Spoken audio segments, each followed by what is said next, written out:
আচার খেতে খেতে এই গরমে আমাকে দেখতে কেমন লাগছে, ভালো লাগছে তো? পুরো আচারের মতো লাগছে তো, টক মিষ্টি ঝাল। এই দেখো বন্ধুরা, সেই দিন যে বলেছিলাম যে আমি আচার দিয়েছি, তো এই দেখো এই আচারটা তেল দিয়ে একদম চুবু চুবু করে ছাদের মধ্যে কয়দিন হয়েছে রেখে দিয়ে গেছে। এবার সেখান থেকে আমি আজকে এতদিন পরে একটা বের করে খাচ্ছি। খেয়ে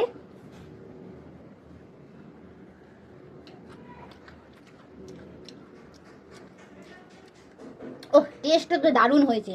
কারণ আমি তোমাদের বলেছিলাম এর মধ্যে কিছু কিছু সিক্রেট মশলা আমি দিয়েছি, যার জন্য আমি ভাবছিলাম যে হয়তো টেস্ট হয়নি। টেস্টটা দারুণ হয়েছে, দুর্দান্ত হয়েছে। অন্যান্য আচারের তুলনায় বলবো দ্বিগুণ টেস্ট হয়েছে, দারুণ হয়েছে। ঠিক আছে, তো যাই হোক, এই টেস্টটা ধরো তোমরা বলতেই পারো যে যেহেতু এটা আমি নিজের হাতে বানিয়েছি, নিজে কিছু কিছু সিক্রেট মশলা এতে দিয়েছি, যার জন্য আমার হাতের রান্না তো আমার হাতের আচার, আমার হাতে সমস্ত কিছু, আমার তো নিজস্ব টেস্ট তো লাগতেই পারে। অন্য কেউ খেয়ে কী টেস্ট দেবে, কি মানে রেজাল্ট দেবে, সেটাই হচ্ছে মেন কথা। তো যাই হোক, আমি তোমাদের জানাই যে আমার আপাতত খেয়ে তো বেশ ভালোই লাগলো আমার হাতের আচার। তো এইবার আমি, এটা এখনও সেদ্ধ হয়নি, আরও সেদ্ধ হওয়া বাকি রয়েছে। ঠিক আছে, তো আমি এবার একটু বসি, কারণ আচার জিনিসটা এমনই, একটুখানি বসে আরাম করে না খেলে হয় না। তো এবার আমি একটুখানি বসে এটা আমি খেতে থাকি আর তোমাদেরকে বলতে থাকি যে এই আচারটা এখনও সেদ্ধ হয়নি, এই কয়দিন হয়েছে আমি দিয়েছি। বাট আমি ভেবেছিলাম যে একটু মশলাটা যখন সেদ্ধ হয়ে যাবে আমি টেস্ট করে দেখবো যে এটা কীরকম হয়েছে না হয়েছে, নুন টুন সমস্ত কিছু। তো নুন, হ্যাঁ, টক ঝাল সবই পারফেক্ট হয়েছে, টেস্টও সুন্দর হয়েছে।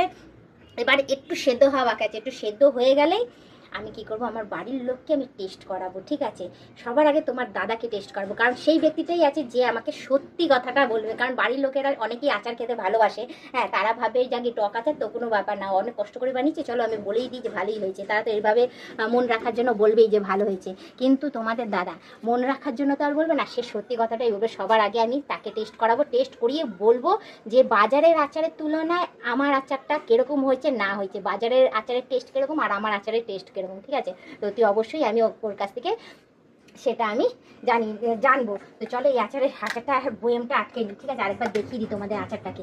এই দেখো, তেল দিয়ে ভালো করে রেডি করে আমি এর মধ্যে দিয়েছি, দিয়ে এই দেখো ভরে রেখেছি। এখনও টেস্ট সেদ্ধ হওয়া বাকি রয়েছে, ভেতরেরটা সেদ্ধ হয়ে গেছে যেহেতু তেলের মধ্যে চুবু চুবু, সেই জন্য। আর তোমরা বলতে পারো আরও বেশি তেল দেওয়ার জন্য, তো আরও বেশি তেল আমি দেবো না, একটুখানি থাকবে। কারণ তেল কে খাবে বলো না, অয়েলি জিনিস কে খেতে চায়, অয়েল। তো এদিকে আমি রেখে দিলাম, আর এদিকে আমসত্ত্ব দিয়ে রেখেছে মা। ওই আমসত্ত্বটা এখন খাবো না বাবা, কারণ এখনো হয়নি, ওটা যদি আমি খেয়ে নিই তাহলে তাহলে আমাকে আমসত্ত্ব বানিয়ে দেবে। তো চলো এখন আপাতত আমি উঠি, আর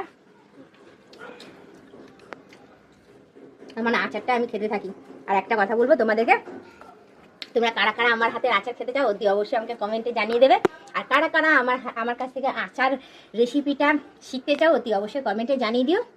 ঠিক আছে, আমি অতি অবশ্যই তোমাদের বলে দেবো। আমি যেরকম বানিয়েছি ভাই, আমি সেরকম তোমাদের সেই রেসিপিটা আমি তোমাদের বলে দেবো, এই মশলা এইভাবে আমি বানিয়েছি। ঠিক আছে, এবার অনেকে অনেক রকমভাবে বানাতে পারে আচার, অনেক রকমভাবে অনেকে নিজের মর্জি মতো বানাতেই পারে। ঠিক আছে, আমি আমার মর্জি মতো আমি যেভাবে পেরেছি আমি বানিয়েছি, আমার হাতের রান্না আমার তো টেস্ট লাগছে। এবার আমি রিভিউ নেবো তোমাদের দাদার কাছ থেকে কীরকম হয়েছে না হয়েছে। আর যারা যারা আমার আচার খেয়ে আমাকে রিভিউ দিতে চাও অতি অবশ্যই আমাকে কমেন্টে জানিয়ে দিও। আমি বেশি আচার বানাইনি, আমি 1 কেজি আমের আচার বানিয়েছি, এখনও অনেক দিন থাকবে। তো তোমরা বলো, আমি তোমাদেরকে টেস্ট করিয়ে তোমাদের কাছ থেকে আমি রিভিউ নিয়ে নেবো। ঠিক আছে, তো যাই হোক, আপাতত আমি এবার, যেহেতু আমি আচার খেতে আমি ভালোই বাসি, সেহেতু আমি তো বলবোই। আর তাছাড়া